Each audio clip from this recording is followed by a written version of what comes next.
Welcome to the Embodiment Podcast. This show is for you if you see the body as more than a brain taxi. It's for people interested in coming home to the body as a holistic aspect of who we are and how we live. Episodes contain practical tips, exercises you can take away, and interviews with specialists from around the world. I'm your host for today, Mark Walsh. On the show today, Roger Walsh, so no relation, don't be confused by the name. Roger is an expert in spirituality. I've got several of his books on my shelf. He also has got some other interesting things. Well, when asked about how to introduce him, he's cheekily said he once had a record for high diving, been a circus acrobat, an unsuccessful career recently as a stand-up comedian, and in his own words, has wasted a large part of his life writing books.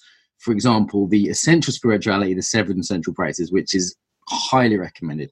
World of Shamanism, Paths Beyond Ego, Transpersonal Vision, known for his association with the integral community in Ken Wilber. Bloody nice bloke too. I'm extremely happy to welcome you today. Roger, it is so nice to have you on the show. Thanks so much, Mark. Delight. I enjoyed our connection in Hungary at the European Integral Conference, and I'm just delighted we get to play again. It's great. At the conference, I was continuously suggesting you were my son, and that's why we had the same name. So I'm not sure how many people believed it. Probably no one, but with the accents and the age difference. So how did you get interested in the body aspect? How did you get interested in that? What's your personal journey here? Well, let's see. As a kid, I was hopelessly unathletic, inept, uncoordinated, everything you can think of. I was nicknamed Feb, short for feeble, by my quotes friends in school. And so I went through my early life suffering in this way in a culture, Australia, where being athletic was far more important than being intellectual.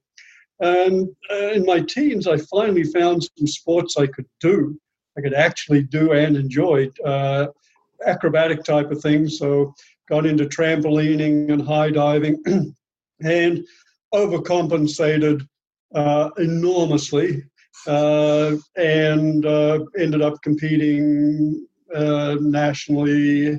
And to my great surprise, ended up actually holding a world record in trampolining, the first quadruple somersault, and in the world of diving, at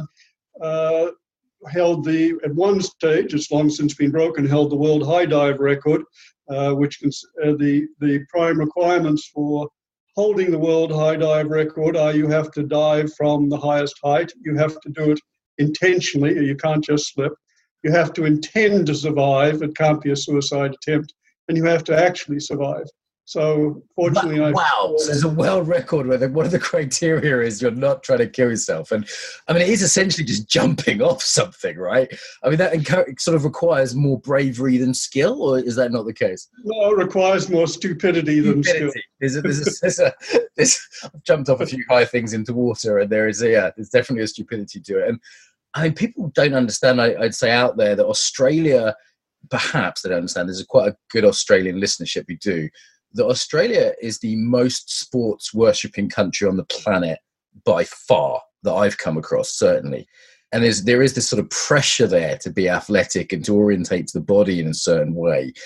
Have I got the wrong idea, or is that fair to say? Well, I don't know any statistics on whether it's the most sports-oriented country in the world, but certainly one of the most, that's for sure. Partly because it was very much a pioneering country, a lot of open space, beautiful beaches, so swimming, beautiful climates for swimming and water sports, and somehow the culture just seemed to gravitate around athletics of various kinds. So I think your perception is pretty much right, and certainly athletes have enormous status there, as they do in many countries, but certainly in Australia. I saw some statistics saying in terms of Olympic medals, there's a correlation that is basically population times GDP in terms of the number of medals a country wins. And the only anomaly from this very strict correlation is Australia, actually. And whether that's the genetic heritage or the cultural heritage or whatever, it was quite an interesting sort of data point that was way off the scale for the number of people that were there.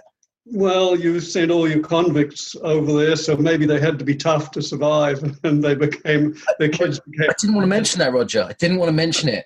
But, everyone you meet there says their family's from a sort of Irish rebel family rather than a convict family. But in either case, there was a certain genetic heritage for sure. And, okay, so from these Australian athletic daredevil beginnings, I mean, there's the hint of the existential in the high dive. How on earth did you get from that to writing books on spirituality? Well, I had the very good fortune of coming to the US and to California on a Fulbright scholarship after I finished medical school, to do psychiatry training. And I thought it would just be, a few years of very interesting education, and then I'd probably disappear back into a lab to continue my neuroscience. But California has a way of changing people. Being in psychiatry has a way of changing people. And I found myself in utter culture shock. I remember in my early psychotherapy sessions, people talking about getting in touch with emotions. And I was thinking, what is this stuff? What are these emotions? Why do we need to get in touch with these? This is ridiculous. But eventually there was something important here that I was totally overlooking, and I went into my own psychotherapy. I had the very good fortune of being in therapy with a quite remarkable therapist by the name of Jim Bugenthal, who was a humanistic existential therapist. And it was quite possibly one of the most transformative experiences of my life. He was very skillful very empathic, very skillful in picking up subtle cues. And I found myself discovering that there was an inner universe as vast and mysterious as the outer that I had been totally unaware of. And I literally felt as though I'd lived my entire life on top of the top 6 inches of a wave on top of an ocean I didn't even know existed. It was such a dramatic encounter with our inner depths, with the capacities that are latent within us, with the intuitive capacities, the inner wisdom, the inner guidance, the imaginal world that I had just been totally out of touch with. And it just blew me out of the water. And then as I looked around at the culture in the world, it seemed to me that 99% of people were also asleep to that inner world. And so my interest became reoriented from researching the brain to exploring the mind, both personally and professionally. And so California being what it is, was a great place to explore everything physical, psychological, spiritual.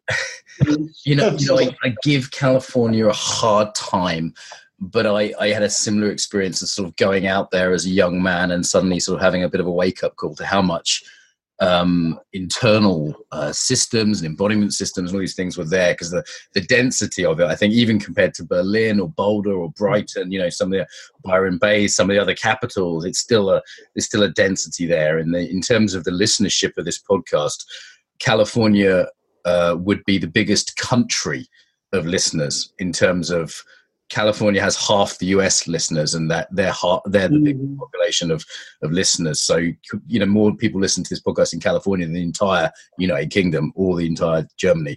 So there's some serious interest in that part of the world in this work.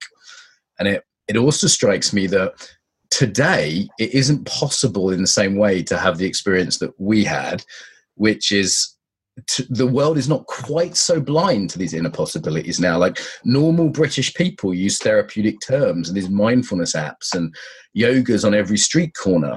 You don't have to go to California to wake up to that at least possibility these days.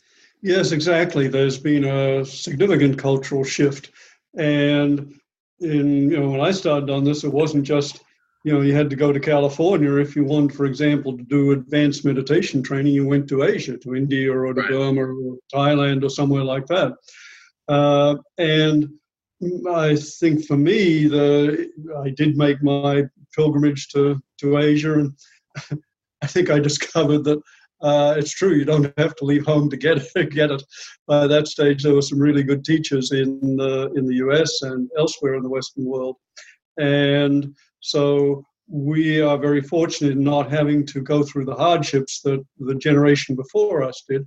And we're also very fortunate in having for the first time, just an unprecedented variety of practices, body practices, psychological, spiritual practices, a richness that we've just never had before in history. And even in the spiritual arena, Ken Wilber and I once talked about, where was there last a place like San Francisco where all the world's spiritual traditions were available?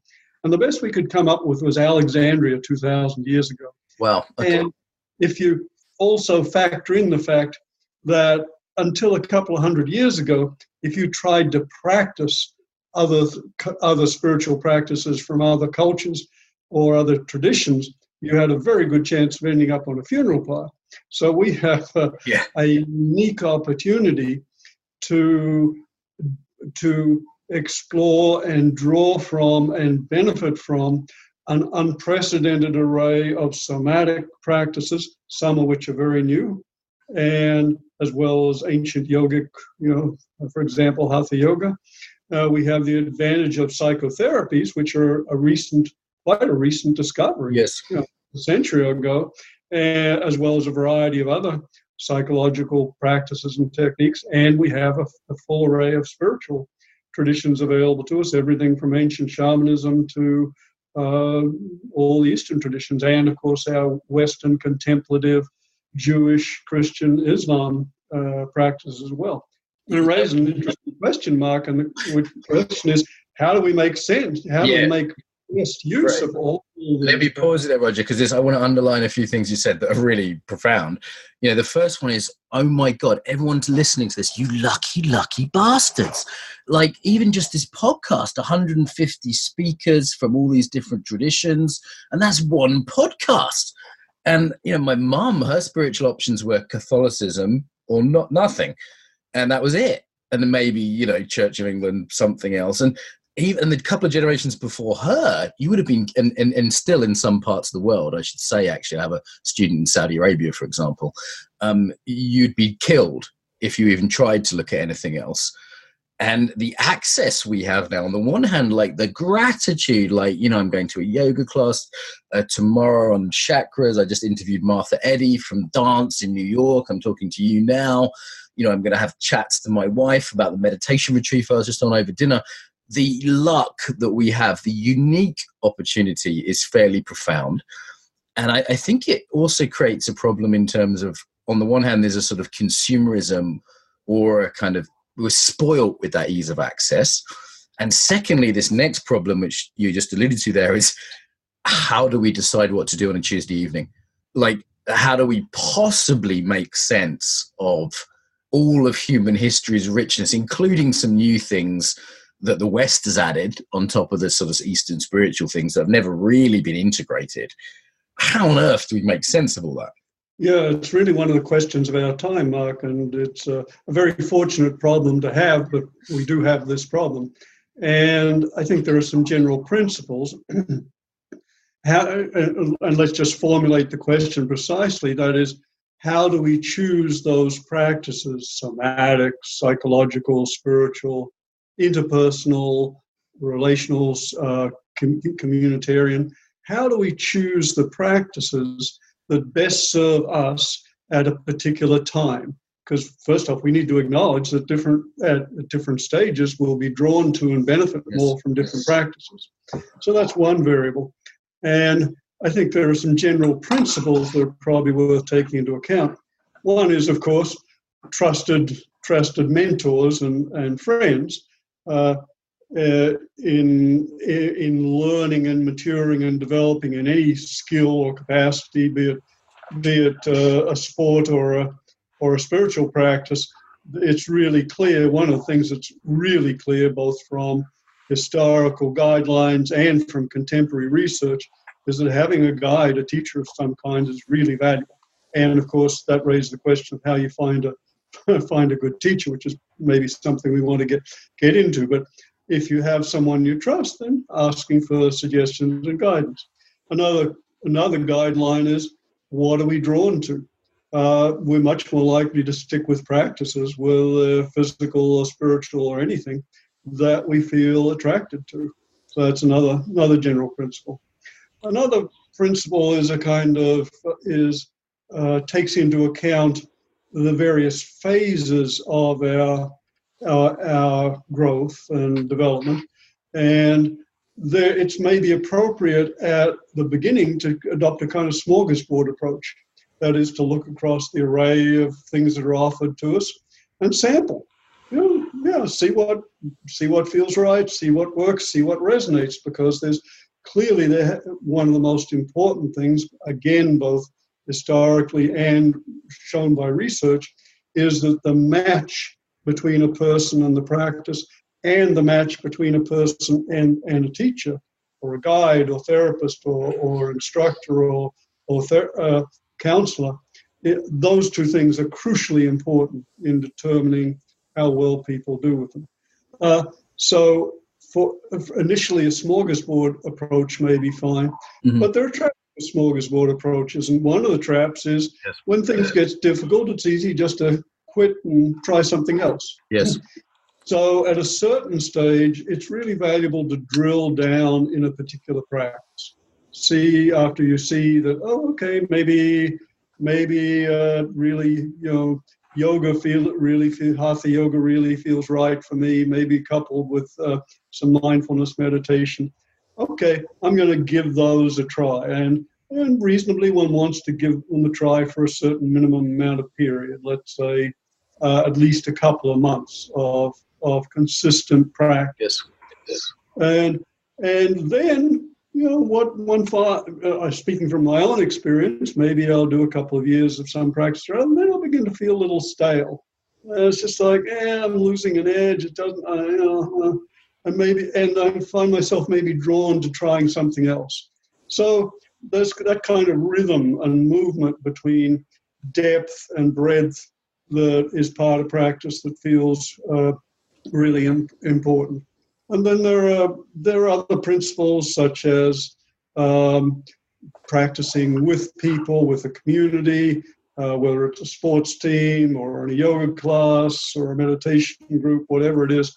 But clearly the benefits of group practice and group support are crucial. And you mentioned the book that I did, Essential Spirituality, the 7 Central Practices. And what I tried to do there was to look across all the world's major traditions and look at what the greatest minds said were the essential qualities of heart and mind for us to develop in order to live most fully and effectively in the world, and how to develop them. And the thing that surprised me the most in the 3 years of research I did for that book, every single tradition said for every single one of the 7 qualities of heart and mind, whether it was wisdom or generosity or ethics or emotional maturity, every tradition said, if you want to develop this capacity, hang out with people who have it. That community aspect's vital. I think it's one of the ones that can get missing. So let's come back to that. But I want to, again,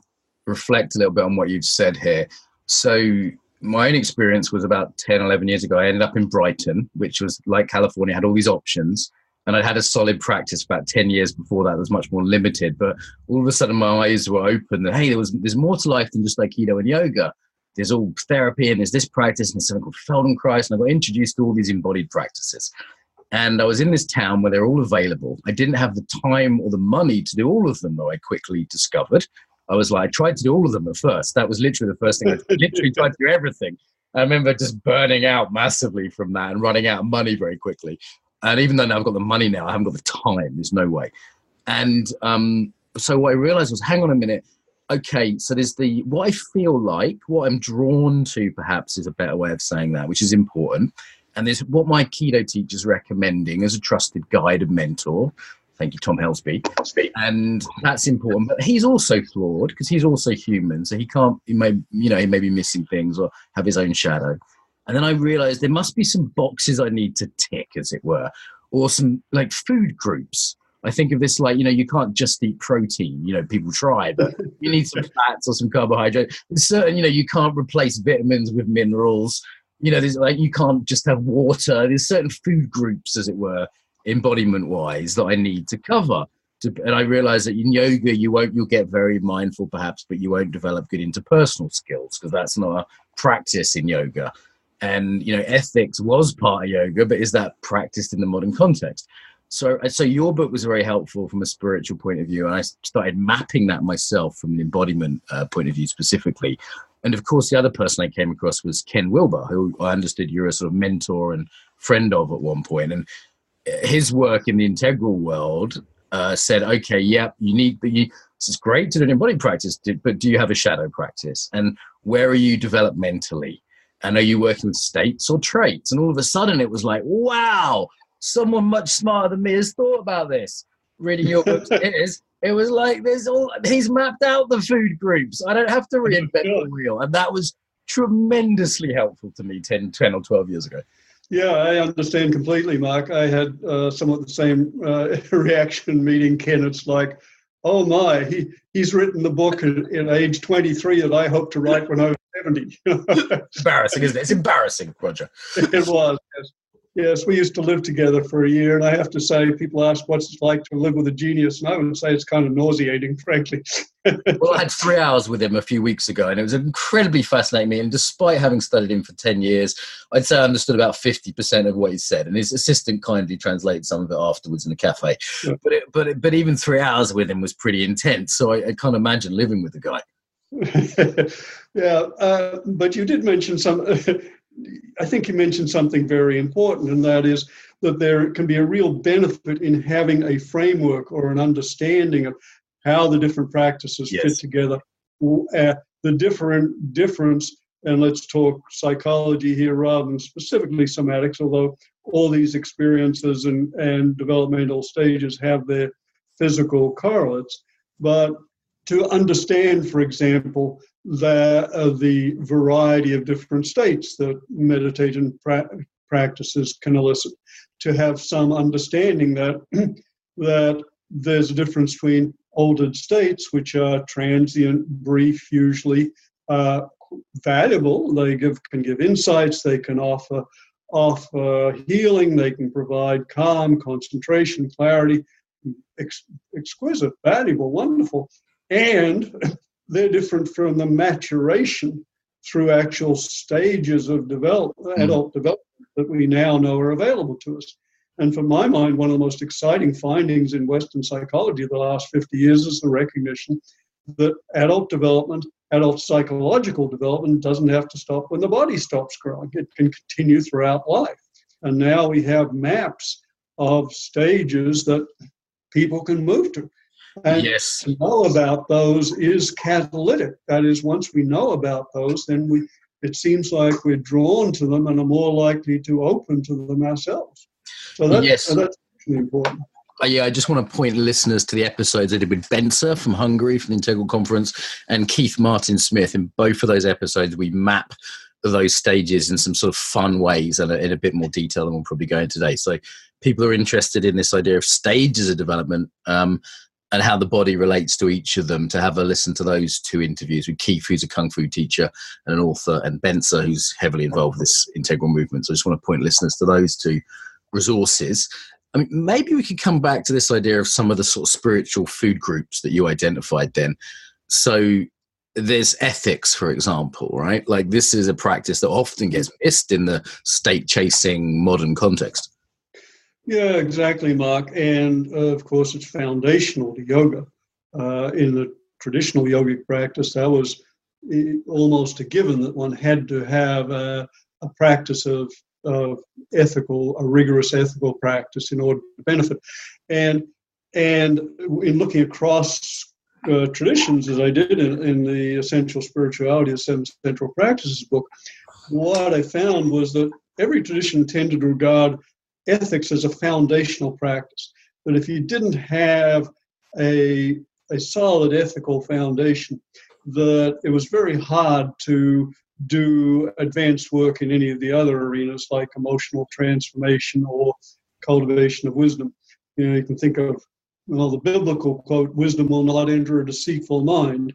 But there's a really important thing to understand about ethics, and that is that, as with so many of these virtues or capacities, they can be understood in very different ways at very different levels of sophistication. So it might be really valuable for us to just spend a couple of minutes on this, because our traditional cultural understanding of ethics, which would be a conventional understanding, is basically ethics is something you do because you should.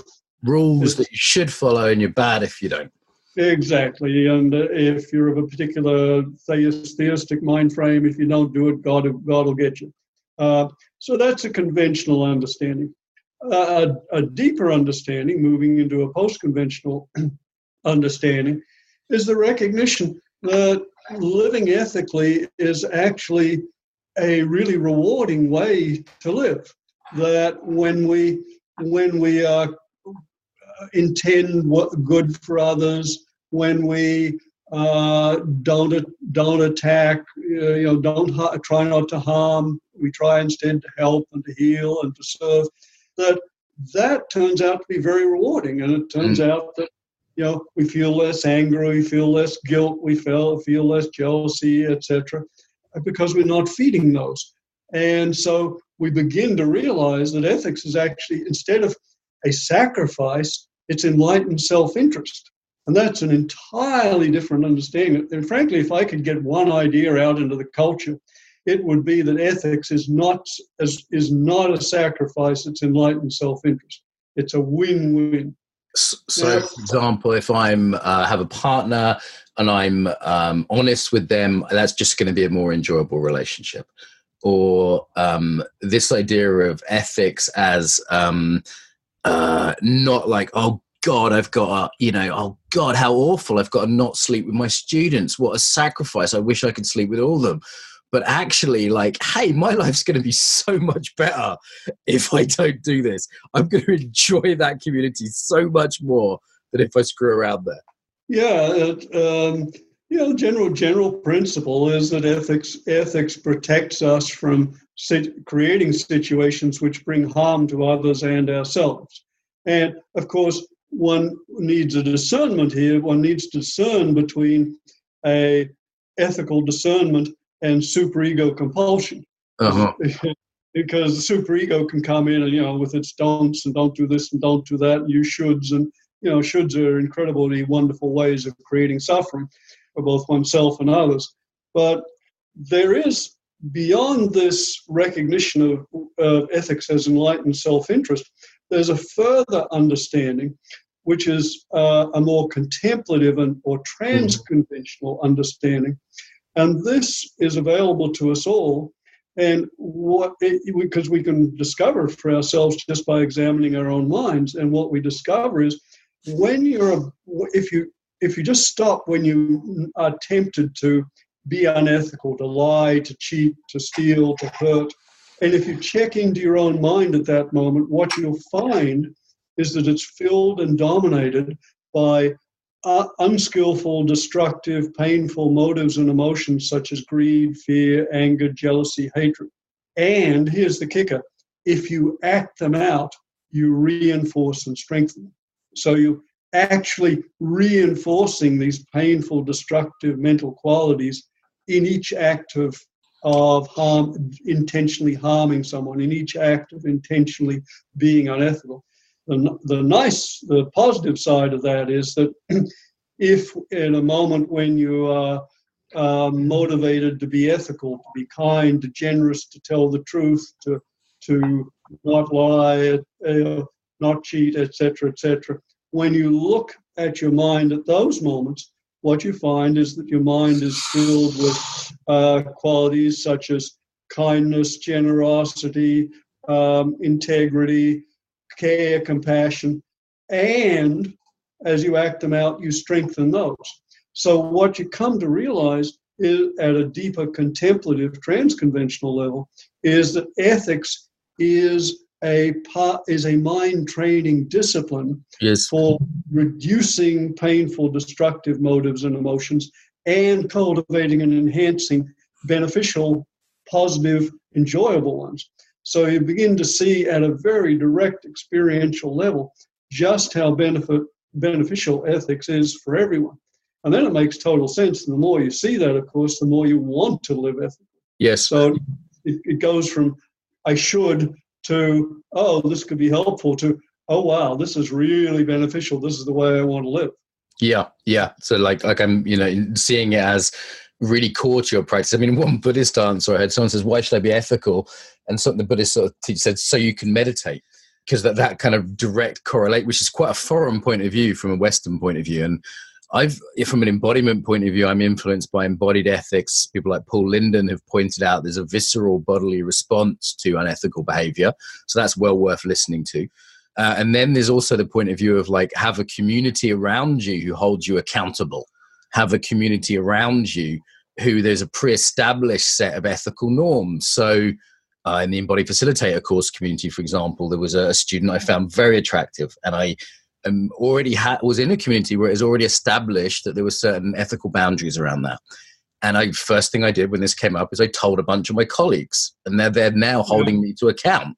So not only do I have to rest upon my own spiritual practice and my own insight into how unethical behavior can lead to problems, but I'm also surrounded by people who I have norms with, I have agreements with, and who frankly have got an eye on me. And for me, that combination of the sort of internal and the social, and not throwing out rules, not throwing out, we have a ICF coaching guidelines or whatever, or the medical guidelines. And I even wouldn't throw out the shoulds. I think there's this kind of Western thing now of saying you shouldn't should, which aside from the inherent contradiction, it almost throws out the entire ethical domain and creates it into an aesthetic domain to say there's no shoulds, you shouldn't should.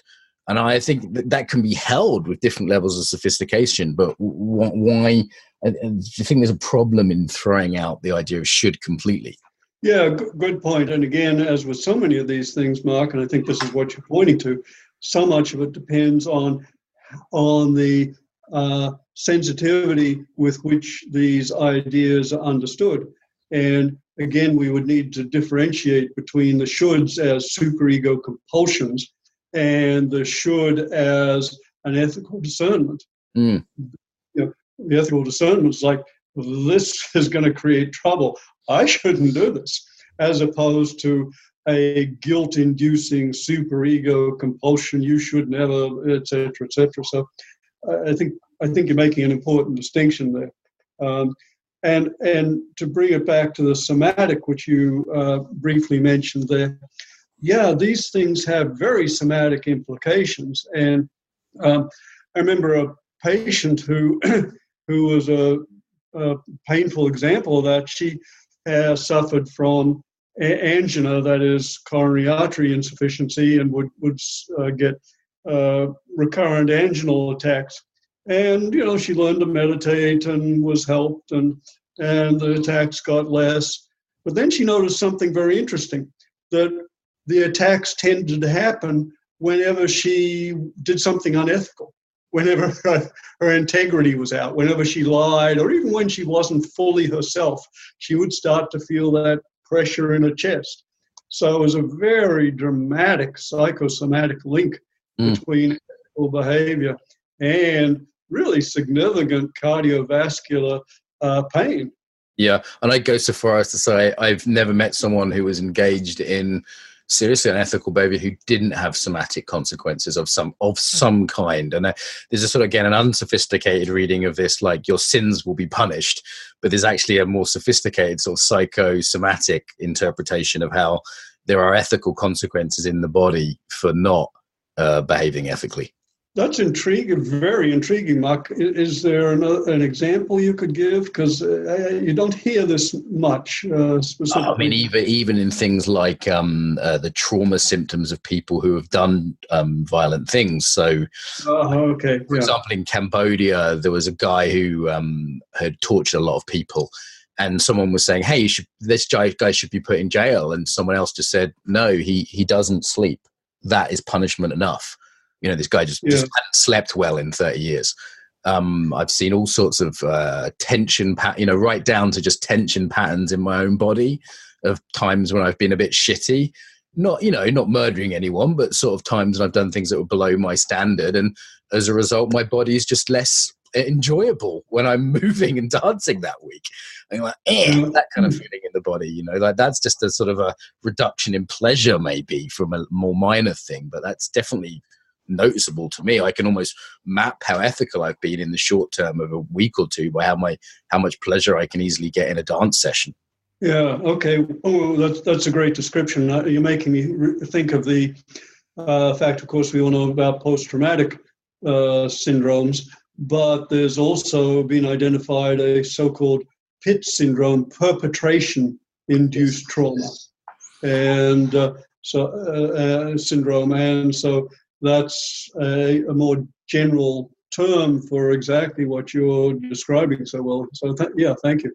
Yeah, really crucial.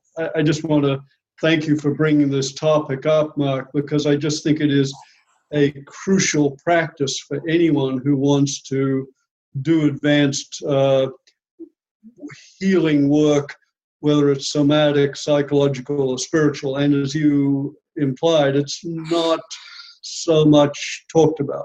Yeah, and in the modern context, it seems that even in the last, say, 3 years, the removal of ethics from many types of yoga, meditation, mindfulness seems to be the consequences of that are not insignificant. And the world's changed around some of this stuff, I think mostly for the better and occasionally in ways that concern me. And I'd be interested to see how you've seen this play out with the cults and the abuse scandals and now the sort of modern, slightly green meme kind of, backlash. How have you seen, because you've been around a while, Roger, you're a senior guy in this field. How have you seen this play out over the years, this ethical lack maybe in some Western spirituality, which is interested in states or other things? Well, the most dramatic example that comes to mind is that my late wife, the psychologist Frances Vaughan, and I were part of a seminar that was constituted quite some time ago to look at cults and investigate them. We had the extreme good fortune of interviewing people from Jonestown to from a variety of traditions, spiritual practitioner, or religious and spiritual groups, where things had gone really bad. And what stuck out in my mind were a couple of things. First, it was really dangerous to assume that you were special and you had a mission, a unique mission to do something such as to save the world. That kind of specialness or grandiosity was a danger. It gave you license to do whatever you thought you should do for your mission. So grandiosity was one danger, specialness, I'm special. Another danger sign was that the second ethical slip was a lot easier than the first. Yep. Once you had made an initial slip, yes, or decided that, well, once this time we'll just do, or from then on it was a slippery slope, right? And Zimbardo has talked about how this happened with the Nazis, and equally how it happened in the positive sense of people fighting back against the Nazis, or like Schindler didn't start out to save loads of Jews. He just did someone a favor that was his mate who was Jewish, and then it gradually sort of escalated into this massively beneficial thing. But equally, case studies from that period show that the people didn't start out going, I'm going to gas 6 million people. It started out as a small thing and then another small thing, and you can get people on those slides, as it were, into more or less ethical behavior. Exactly. And in the last couple of years, there's been some very interesting neuroscience research which provides a backdrop for this. And researchers have found, for example, that when they map electrical activity in the amygdala, which is the center of the brain, which is particularly associated with emotional reactions, what they find that when people are asked to lie, the amygdala at first goes nuts and hyperreactive and so forth, but then with further lies, yes, the amygdala habituates and there's less and less reactivity. So we see it even at this basic neural level that we habituate to our ethical behavior. And of course, if the positive thing is we can train our ethics, we can cultivate it, we can appreciate how valuable it is to be more ethical and kind of strengthen that muscle. And I have no doubt that they will eventually find neurological substrates for that too. But the crucial implication is that all these capacities are practices, and they become easier with time. And if you practice being unethical, it'll get a lot easier with time and practice. If you practice being ethical, that too will strengthen. And again, you mentioned a theme we introduced before, Mark, just the importance of having a peer group of people who hold the values you want to live by and call you to it. It's just crucial. Let me hear this from another angle then. So the normal angle I hear is, there's these cult leaders or founders of yoga schools, and they're terrible human beings, and that's why they've sought power, and they're just bad people. That's a sort of bad person narrative. And I don't really buy that. And the reason I think there's something in, who seeks power. But then also as someone who's founded a couple of things, and it's a bit vulnerable, I'm not going to disclose too much, but what would be your advice to someone like me who's in the early stages of, say, founding a yoga school that could get really big, or I run a training that's now in its 8th year we're about to start, and it's spreading to different countries. And I don't think I'm a megalomaniac. I don't think I'm a psychopath. I'm pretty sure I'm not. But I'm not squeaky clean or perfect either, Roger. I have my dark side. I have my flaws. I have my personality traits, addictive tendencies. What would be your advice to someone like me who's, not an utterly corrupt abuser of students, but who equally isn't 100% squeaky clean, and who doesn't want to be in 20 years' time the cult leader or the teacher that's done terrible things? Because there's so many of them. And I just don't buy the narrative they were all bad people when they started. I think there were more people like me. I think they were flawed, human, maybe seeking a certain kind of status in the world, but were basically okay people. And then gradually something happened. So what would be your advice to me and people like me who are sort of potentially at the beginning of a ethical slide or an ethical something else? Well, first off, I'm a lot less worried about you by virtue of the fact that you're concerned about this. I'm asking the question's a good sign, right? And I should say I'll suggest some ideas, and I'm also speaking to myself because, like you, I am in the role of being a teacher, and of course there are all the temptations you mentioned and more. So let's explore. I think there are some general principles, and you've already mentioned some of them. First off is being aware of the possibility of power corrupting, for example. Yeah, exactly. Second, as my late wife used to say, if you're at the top of a pyramid and don't have any peers, you need danger money. Right. It's a very dangerous situation to be at the top of a pyramid, power pyramid, where no one else, you don't have peers who can call you on your behavior. So the third thing you've already mentioned is having a group of colleagues and people around.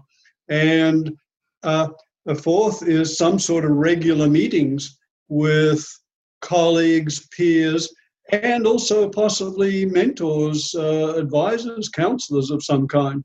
Yes, and I'd say actually also structures in the organization. So, for example, I was outvoted 3 times on decisions about students in EFC last year by the other 4 people on the voting panel, who have different ethnic backgrounds, genders, etc. And I was pissed off, but I'd already established that as the rule that I had to have a vote on certain. For example, I can't chuck someone off the course without all 4 people agreeing. And in one case, they didn't agree. And I was angry, but I was like, well, what can I do? That was a structure that's already in place. And unless I went really dictatorial, and they'd all walk if I did, that structure meant that if I was off with this person, because they thought it was a personal issue, I thought it wasn't. They said, this is your stuff, Mark. We're not throwing her off the course. And I lost the vote. And I was actually later on, I really thanked them and said, I'm so glad that we have this as a structure that I can't be tyrannical in this case. Beautiful. Yeah, yeah, that's beautiful. So certainly you've mentioned, you've implied a couple of things there. One is having guidelines written down. There's something about having written guidelines. The downside, of course, is it can get bureaucratic, but there's something about putting things in writing and having a shared community agreement around them and making those guidelines available to anyone who's becomes part of the community, which is very appealing. Then, of course, there are the support of certain community ethos. For example, openness, open communication, transparency, as much as possible. Obviously, as in your role as teacher, you have to keep certain secrets about that are communicated to you. You can't reveal other people's secrets, but to whatever extent it is possible, having transparency is a very valuable thing. And for myself, one of the practices I do is when I'm doing things is, would I be willing for everyone to know, anyone and everyone on the planet to know about this? Which is almost the case now with the internet, isn't it? It's like, it's almost become the ethical, the thing that like, everyone's going to know about this, right? Like that's a good rule of thumb, isn't it? And it strikes me we're almost mapping of integral quadrants, aren't we? Because we're talking about culture now. I was just talking about systems. I imagine we'll sort of at some point flag sort of the internal psychotherapeutic aspect. You've talked about mentor relationships and communities of accountability. So we're sort of mapping this from a 4 quadrants point of view, aren't we? We are, and I think that's I hadn't thought of it that way, but I'm glad you point that out, because that gives me the sense that we are covering many or most of the really important factors that need to be considered in keeping a teacher and a community ethical and operating from a place of integrity. And I think you mentioned a counselor or therapist. I personally find it very valuable just to check in with a therapist occasionally, a guide of someone. Some years ago, I have a friend, John O'Neill, whose area of expertise and research is looking at outstanding people who really are outstanding contributors in multiple fields and lead really impressive lives. And I was very eager to find out what he'd found out. And what he said really surprised me. He said, they all have mentors. Right. Taken aback. I thought of mentors as something you had when you were a teenager or in your 20s. But these really remarkable people, he said, at every stage of life, they look for people they can learn from and be guided by. And I thought that was kind of an eye-opener for me, right. And a really valuable piece of information. So since then, I think been really trying to do that for myself and encouraging others also. Yeah, and Tim Ferriss's book, Tribe of Mentors, has brought this back into sort of attention. And I'm actually starting my first sort of formal mentoring program with mentees of my own in the next next couple of months. And really, really looking forward to that. There's something about playing it forward, which I really enjoy, having had some very good mentors and continuing to look for them, like as you say, not going, okay, now I'm middle-aged, I don't do that anymore. That's a nice reminder. So thank you, Roger.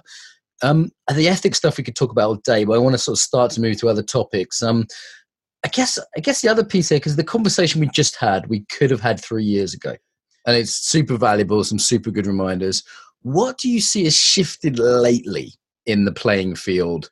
Because California is often on the lead edge. What happens there first happens in Britain 5 years later and in Russia 10 years later.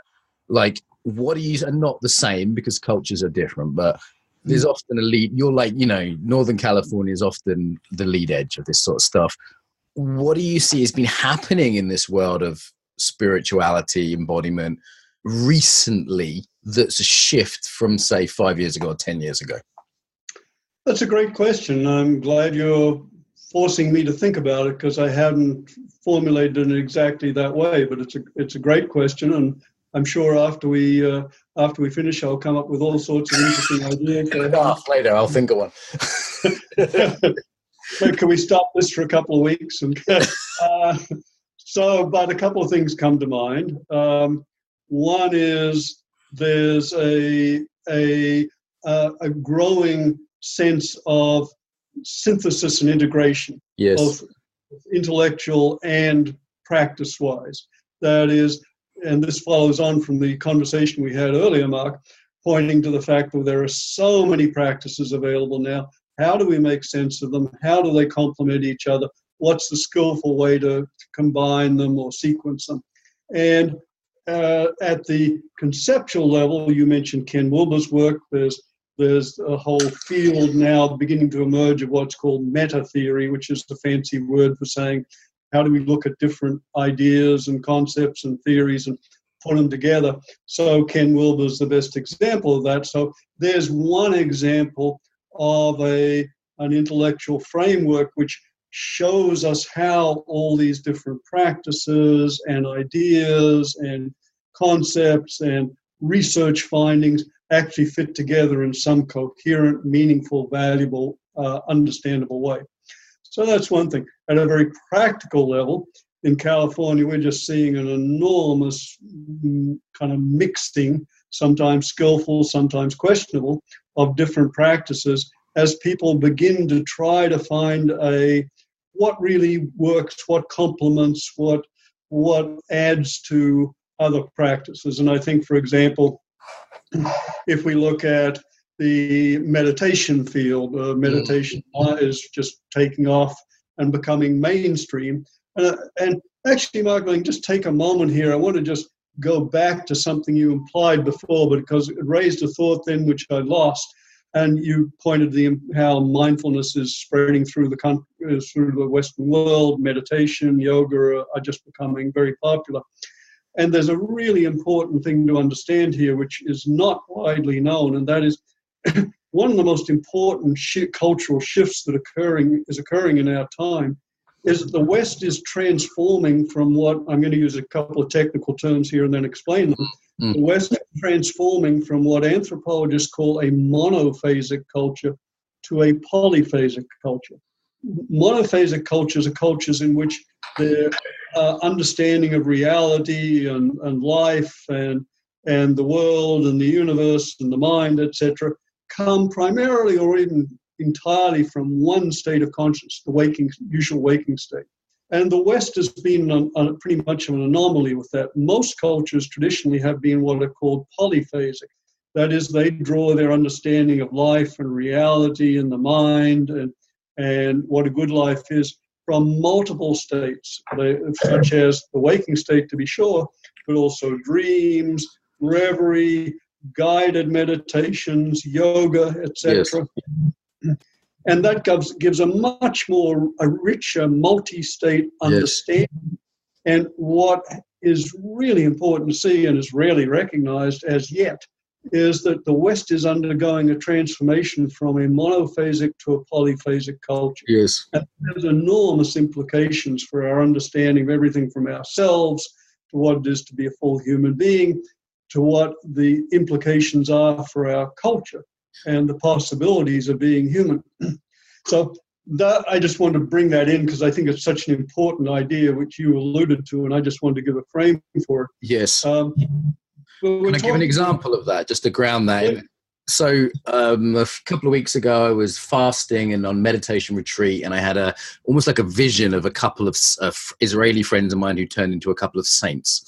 And one of the saints was Michael. And then a week later, I was in a Feldenkrais class, and the teacher started calling me Michael, and I kept correcting her and saying it was Mark, but she kept saying my name is Michael, which was very strange because I just had this vision of an Israeli friend turning into the Archangel Michael, who's also the patron saint of the Jews. Now, I shared this story with several people about having a vision of saints and how it came up again in a weird way a couple of weeks later. And many of my friends were like, oh, cool. And they started talking about it from a psychological point of view or a mystical point of view. Now, I have a certain group of friends, to be fair. However, none of them said, you're mad, let's take you to a mental hospital. And none of them said, that wasn't real, that didn't happen. They all were at least engaged with it as a potential of reality. Is that what you mean, a sort of polyphasic reality where people go, oh, that came from an altered state, but it's still valid somehow, as opposed to a sort of 1950s psychiatrist who would have gone, well, you're clearly mad, take this drug? Yeah, I think that's a good example, that you had an insight or a vision in an altered state, and you and your friends were wise enough to interpret it symbolically rather than literally. Your friends have turned into, angels. You're an angel, and I'll now go forth as an angel to the world. So not only were you making use of altered states, you were making use of different kinds of information, Right. and interpreting them appropriately. So both those things are very important, to be open to the gifts and visions of altered states, and to not fall into the literalist mythic Yes. style of, this is a literal message, rather so what's the symbolic meaning of this? Of Yes. course, that's the way dreams are used by skillful dream interpreters. And to look at it from a Western kind of analytic point of view, like I talked about it with a Jungian friend of mine, but also a Tibetan Buddhist monk friend of mine. So a friend of mine used to be a Tibetan Buddhist monk. I mean, these are my friends. I'm very lucky. But to see it from an integral point of view is to look at it from at least those two perspectives for me. I at least wanted to get some advice from analysis, sort of Western psychological, and the sort of spiritual type person who's used to working with Tibetan deities and this sort of thing. And that's, that again, back to this idea of gratitude and the opportunity of the modern world. Wow. Was, I phoned these people the kind of next day kind of thing, and it was just casually, oh yeah, what's been going on? Oh, well, this happened. Oh, cool. Well, like, wow, like how lucky are we that we can, how lucky am I that I can hit that problem, that inquiry, that strong experience from two kind of radically different but deep frameworks within 24 hours because of the mobile phone.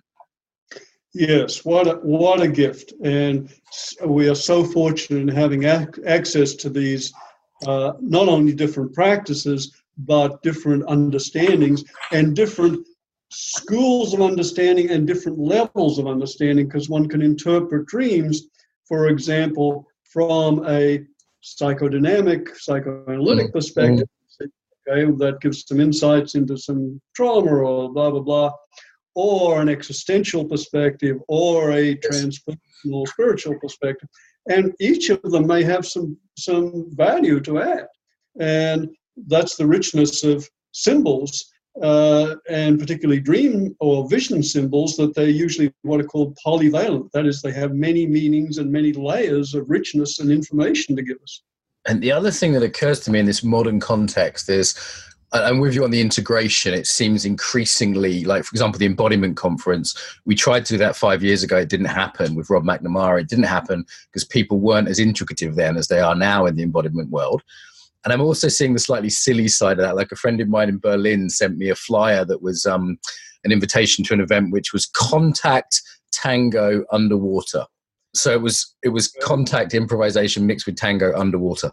And this was a sort of typical Berlin thing that she sent me as a bit of a joke, like, so look, this is what it's like in Berlin these days. Or I've seen this in Bali too, these strange cocktails of, it's like some fusion cuisine works, right? Like Californian sushi really works. I had a chef girlfriend that used to make that. However, if we mixed Indian food with Italian food, and then maybe threw in some Chinese food, it's just going to end up as a slop, And also the confusion, like it used to be, like I grew up and I had meat and 2 vegetables every day for dinner. That's what, well, from an Irish family, so it was always potatoes, some sort of green thing, and some sort of meat. Now, my wife and I are choosing what to eat tonight. I'm using this as an analogy for spiritual practice, obviously. And we could choose Chinese, Indian, Thai, Vietnamese, Mexican. We could fast. Like, it's confusing, Roger. It's bloody complicated now. And even with these maps, it's still... it's not just like, okay, you grew up in England, so you're a Christian. If you're spiritual, you become a priest or whatever. You know, is there risks in this complicated mess we find ourselves in? Yeah, and I think you're alluding to them. One is overwhelm. One is just being sheerly overwhelmed by the sheer variety of choices. Second is, and another thing is just withdrawing or just going back into our own traditional ways. and another is taking the smorgasbord approach to an extreme, that is keeping on sampling rather than doing deep systematic work in a particular practice. So yeah, there are traps, and there are, as you mentioned, extraordinary opportunities with this richness. And maybe just a couple of other things that came to mind. You know, this great question you asked about what's really on the cutting edge.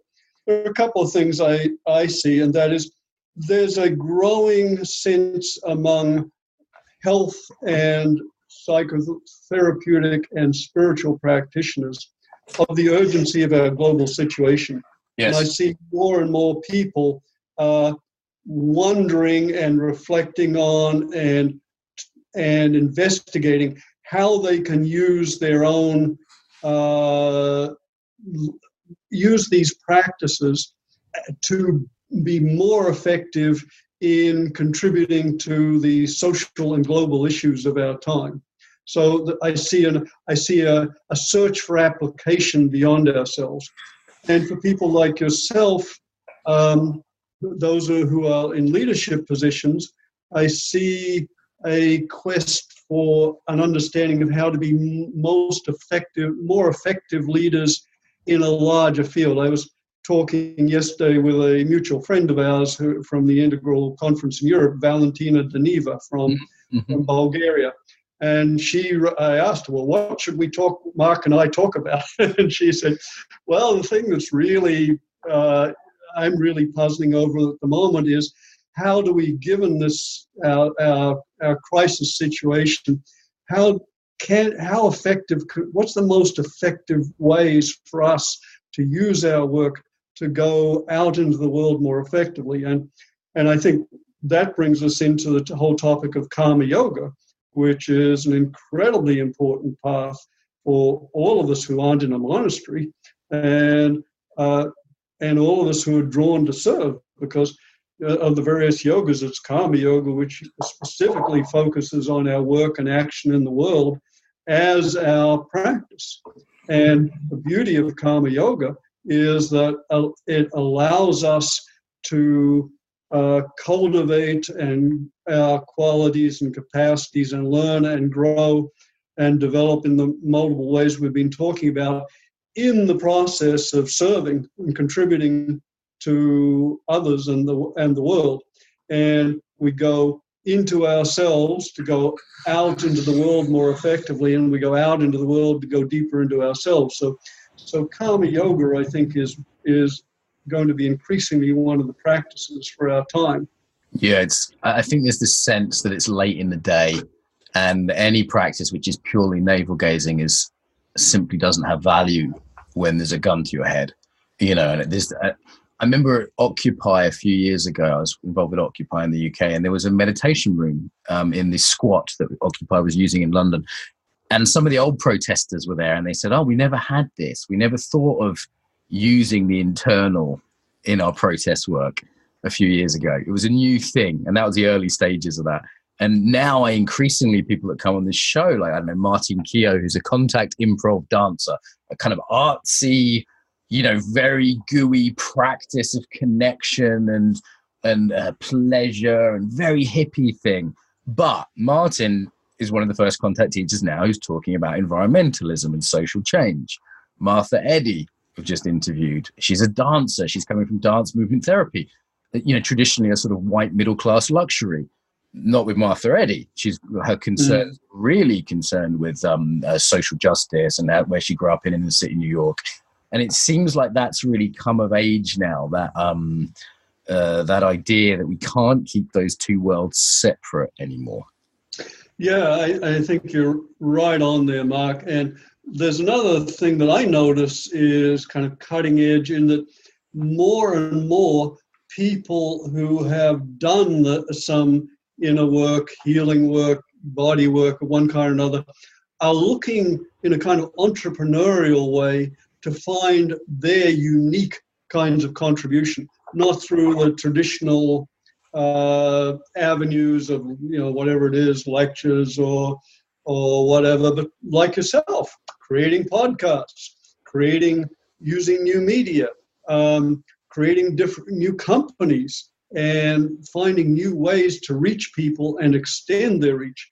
Yes. And so one of the things that really strikes me, and I thought it was very evident at the Integral European Conference we were at, was the entrepreneurial spirit of people these days. In a way that the kids are way different from the old baby boomer hippies in this regard. They've got laptops and they're making businesses, and they're making creative new ideas. And there's a sort of businessy friendly entrepreneurial aspect to the kids anyone under my age. Who are kind of, I really like that about them. And I think even my own generation didn't have that. And I end up giving a lot of business advice to people my own age who are, the conference, for example, that I put on was a financial success as well as the success of free access to 15,000 people. I made good money from it. The financial model was solid, therefore it will happen again. I can justify it from a business point of view as well as from an ethical point of view. And that, I think, is part of the picture here, is understanding, or I had lunch with Tammy Simon not long ago. It sounds true. She's a businesswoman, make no mistake. Yeah.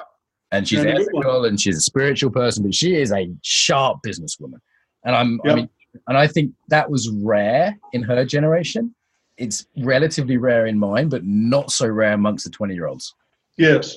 And there's another thing there. I think there's which you pointed to, and that is there's a big difference between the digital natives and the digital newcomers. The digital natives, the kids of today, the young entrepreneurs. I mean, they're just used to thinking, used to new media. They're used to thinking entrepreneurially. And for myself, for example, I'm finding I have to consciously make an effort to learn as much as I can about new media and look for the most effective ways to get ideas out. And that's one reason I'm very grateful for the invitation to have this dialogue with you. It's just a great opportunity to get ideas out. So thank you. Yeah, I mean, this podcast will go out to at least as many people as you sell books this year, I imagine. Sadly so, yes. There's a scale to this stuff, which I'm sort of almost embarrassed by. I have these great people on the show that have done all this life of work, and I'm almost embarrassed by the reach I have. I try and use it at least positively. But wonderful, yeah, and that's your contribution, and I want to learn how to do that. I'm actually in the process of setting up working with some people, probably going to do a podcast, but just appreciating, yes, it's wonderful. So you bring these people in, you get ideas out, and I think one of the things that all of us are looking to do, and one of the things that's really on the edge now is what are the most strategic ideas we can get out into the culture? Yes. And this idea of what's most effective, I think, is also really of the time, because this idea of it being late in the day. So it's like, well, what really works? What's the idea we can really get out? If that's the technology and that sort of focus is maybe the positive side of the younger generation coming through. Maybe last big question before we go to wrap up. What are some of the dangers? I'm going to California next week, and frankly, it terrifies me. The younger generation, particularly in the States, and increasingly I see them locally as well, and they're not quite in Russia yet, but they will be soon. There are some other tendencies that I see really, I'd use the word infecting spirituality and embodied practice from the kind of postmodern side of things, which are less positive. Is any of this ringing any bells with you, or is this not a perspective you have? Well, I think there are traps to any time, any culture, and any developmental stage. So clearly we are seeing a variety of problems, benefits and problems emerging from, for example, new media. There's a book out called The I Generation, which is tracking the rise in measures of, for example, social isolation, depression, anxiety in what are now in this country late teenagers. And there was just a dramatic rise beginning around 2013, exactly at the time when the iPhone and other kinds of such phones arose or became became popular, and where they became a pretty standard equipment for most teenagers. And that has clearly created a kind of echo chamber of accentuated likes and dislikes and enormous obsession with one's ratings and etc. And while the research looks fairly positive for media, it's really crucial to remember that the average young person in the States spends something like 5 or 6 hours in front of a screen. And we really don't know what that's doing. We're really creating a massive social experiment of unprecedented scope where we don't understand exactly what it will mean. But there are clearly implications. For example, the French philosopher Baudelaire speaks of reality, the world around us, and hyper-reality. And what he means by hyper-reality is the stuff we see on screens, because that's how most of us get most of our information and most of our relationships and most of our interactions. And our lives are now mediated by screens to an extent that is just unprecedented. And we have no idea what the deeper implications of that are. If you think of the fact that now, 4 centuries later, we're beginning to realize some of the problematic side of the Industrial Revolution with global warming. Yeah, sure. We just work out. How long is it going to take us to figure out, yes, there are a lot of benefits to these things, but what are some of the deeper, more subtle, not so obvious complications? And there can be some. There always are. I can barely read a book anymore, Roger. I mean, I've spent so much. No, really, I'm not even joking. I've spent so much time online that I can't read a book. Mine won't do it. And also the political splitting that I see in America and elsewhere, worse there, but elsewhere, seems to be as a result of sort of how social media is structured as much as anything. There's a great case of this recently that came out. There's a particular incident, and because I have friends on the left and the right, like any, self-respecting integralist, I was able to see sort of 2 very different versions of the same event.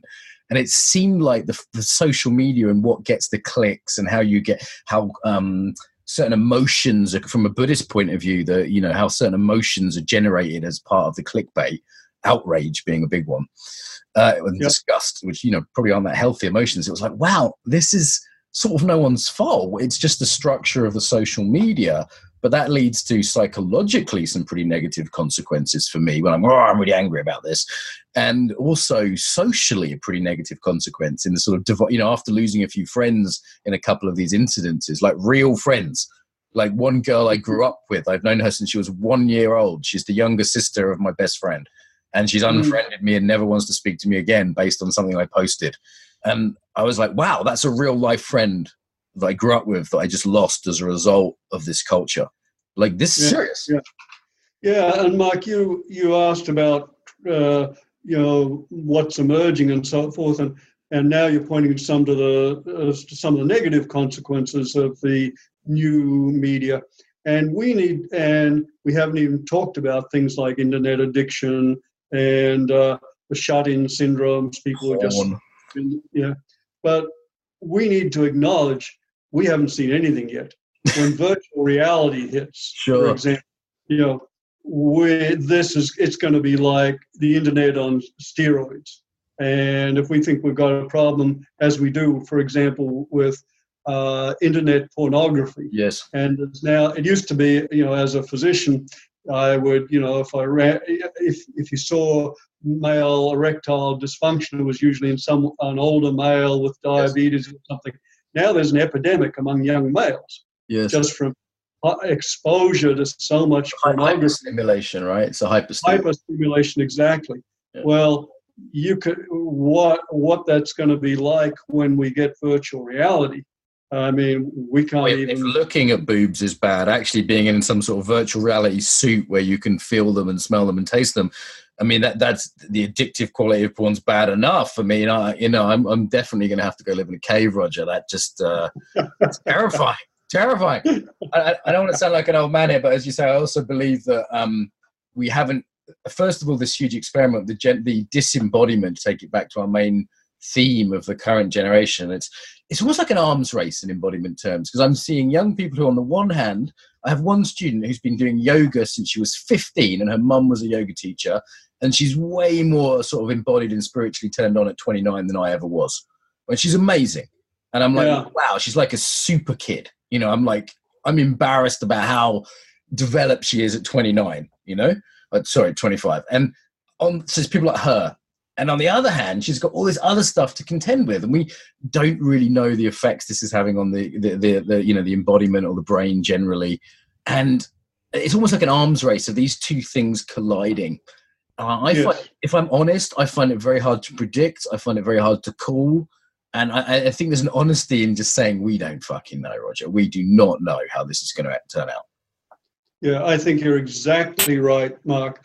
This is the first time in human history where we've had an accelerating development to go back to Wilber's 4 quadrants. In all 4 quadrants, we've got technology, which is accelerating exponentially. We've got cultural shifts, which are moving much faster than they ever did. We have social changes in social structures, governments, etc., economics at unprecedented rates. And we have at least part of the population maturing through developmental stages and accessing states of consciousness and having deep insights and understandings in a way that are deeper and more transformative than 99.99% of the population ever had before. Yes. And as you say, it's a race. And we have become, unfortunately, there's been an imbalance between our outer development technologically and our inner development psychologically, spiritually. And we've become nuclear giants and technological wizards while remaining ethical infants and wisdom adolescents. And we're really in a race between inner and outer development. And like you, I don't know how it's going to turn out, but it does seem that where we come back to in each and every case is facing the question, what can I do? What's the most strategic contribution I can do? And yes, as Gandhi said, anything we do will seem insignificant from the larger global cosmic perspective, and it's crucial that we do it. And that's our karma yoga.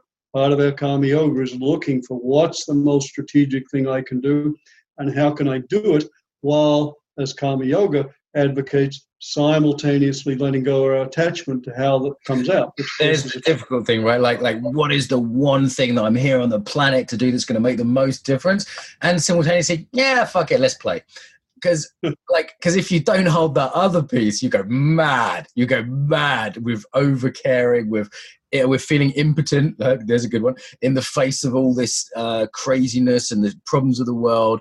And that sort of like light-hearted or non-attached side of things has to be there simultaneously. Because if you hadn't have said that and we just ended the podcast on that, it'd be like, whoa, it's too much. It's terrifying. It's scary. A lot of the time these days, I'm just looking at, okay, what's in front of me? What's the thing that I can help with? My family, my business. Okay, this feels like a pretty good use of my time. So let's focus on that. Yeah, and I'm so glad you brought that in about the play, because one of the most important things I've had to learn is not only is it okay to have a good time, but you actually do better and more helpful when you are having a good time. Absolutely, it's more attractive. Yeah. You've got more energy. You're more resilient. I mean, there's a million reasons to hang out with your friends, smile and joke. Exactly. Talking of which. And I want to thank you very much, Mark, for the chance to have a good time and play and interact with you. It's been wonderful to have an opportunity of exploring these ideas together and getting ideas out to your audience, and also having a good time in the process. I always appreciated the times I've seen you, how lighthearted you are, and how you seem to manage to enjoy whatever you're doing, and it's a good inspiration for me. Thank you. I insist on having a good time, and I very much enjoyed today. And it's gone by. God, look at that. Time's really flown by. In terms of finding out more about you, it's drrogerwalsh.com, right? That's it. Okay. Final parting message about the body. Final thing to say to the listeners. Oh, the body. Yes. Well, okay. What I'm reminded of is once when I was sick, I complained to my late wife that, oh, these bodies are such a hassle. And she replied, oh, don't worry, you'll be out of it in no time. So treat it well, honor it as the temple it is, be grateful, and own the body, the mind, the spirit in every possible way, and have a good time in the process. Roger, thank you so much for joining us today. It was my pleasure. Thank you so much, Mark. Some ways to get more, to give back, and to get more involved now. So the biggest request I have would be to share the podcast with your friends, people that you think would really enjoy it. Email it to them, put it on your social media, tell them about it, old school. Really appreciate that. Equally, if you want to support us financially, you can go to Patreon. That's patreon.com/embodiment podcast and give us $1 an episode. And I'd say they're well worth $1. So that's less than £1 if you're in UK-ish. So yeah, please go there. On the embodiedfacilitator.com website is where this is hosted. Most people I think listen to for iTunes. iTunes, we'd certainly appreciate a review. The way iTunes works means that a review means more people will find it. iTunes regards it as more important for searches. So even a couple of sentences review really does help as a little thank you to us. And if you want to go to embodiedfacilitator.com, you can see the actual links to the sites. There's comments on there.